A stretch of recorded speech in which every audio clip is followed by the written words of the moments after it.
The concept of Sunnah in the Muwatta of Malik ibn Anas by Mohammed Yusuf Guraya. Mcgill University, 1969. Chapter 5. Concept of Sunnah. Part 1. Sunnah not necessarily based on hadith. Our study of hadith as basis of Sunnah has led us to the conclusion that the concept of Sunnah in the Muwatta is different from the orthodox view of Sunnah. In the orthodox view, the Sunnah is established only by a hadith from the Prophet, and even the practice or consensus of Muslims cannot replace hadith as basis of Sunnah. According to this theory, the hadith and Sunnah are more or less identical. This view of Sunnah was not yet known to Malik. For him, the practice of Medina, the consensus of the scholars of Medina, and especially the normative practice of Malik himself, had precedence over hadith. We have adduced evidence in great detail in chapter 2 above to show that the hadith in the Muwatta does not possess the highest authority and is not the final criterion for judging the validity or genuineness of the actions of the Muslims. Malik has disregarded many hadiths from the Prophet, as well as subsequent authorities, i.e. the companions, the successors, and the successors of the successors. Not only is the hadith from the Prophet ignored on the strength of practice or at Malik's own discretion, but hadiths from the Prophet have been abandoned in favor of hadiths from the companions, from the successors, and from the successors of successors. On a certain issue, Malik very clearly asserts, quote, "The hadith of Dahak, a companion, has preference with me over the hadith from the Prophet." On another occasion, after reporting many ahadith from the Prophet, he says, "They are not practiced, and the practice does not accord with them." Sometimes Malik disregards the hadith from the Prophet, saying, quote, "The matter in our opinion is that," or "in my opinion." On another occasion, he disregards the hadith by saying, "The best that I heard."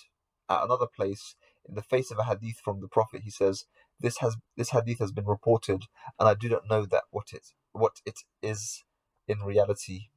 I do not know what is its reality. Malik was once asked why he did not relate those hadiths which he had heard from Ibn Shihab on a certain point. He replied, "The practice was not according to them, so I abandoned them." Thus we see that Malik does not care much about the hadith emanating from any source, whether from the Prophet or from any subsequent authority. He ignores them indiscriminately when they do not conform to the view he holds, and he accepts any of them regardless of the sources or authority when it is in harmony with his view. It seems pertinent here to refer to the term Sunnah of the Prophet in the Muwatta. The term Sunnah of the Prophet no doubt occurs in the Muwatta more than once. We have already noted that the term as such has not been invested with much importance. It has no connection with the basic concept of Sunnah in the Muwatta.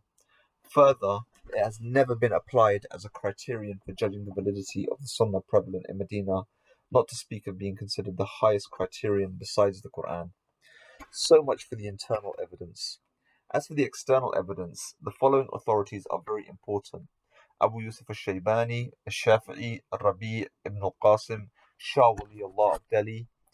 Al-Shafi'i, the most active and vocal amongst them, has pointed out repeatedly that Malik has disregarded many hadiths reported by himself, and that he had not accepted the hadith on the basis of Sunnah. According to Shafi'i, the basis of Sunnah in Malik is neither the hadith nor the practice, rather it is his own personal opinion. After pointing out that the scholars of Medina differed widely among themselves, and that the judges did not have an agreed pattern on which to give judgment, Shafi'i asks, "Where is then the practice?" And nobody says, "Nobody knows what you mean by practice." Then he accuses Malik by saying that he calls his own opinions practice and consensus, and speaks of practice and consensus when he means only his own opinions. Al-Rabi has admitted before Shafi'i on several occasions that Malik actually did not base Sunnah on hadith.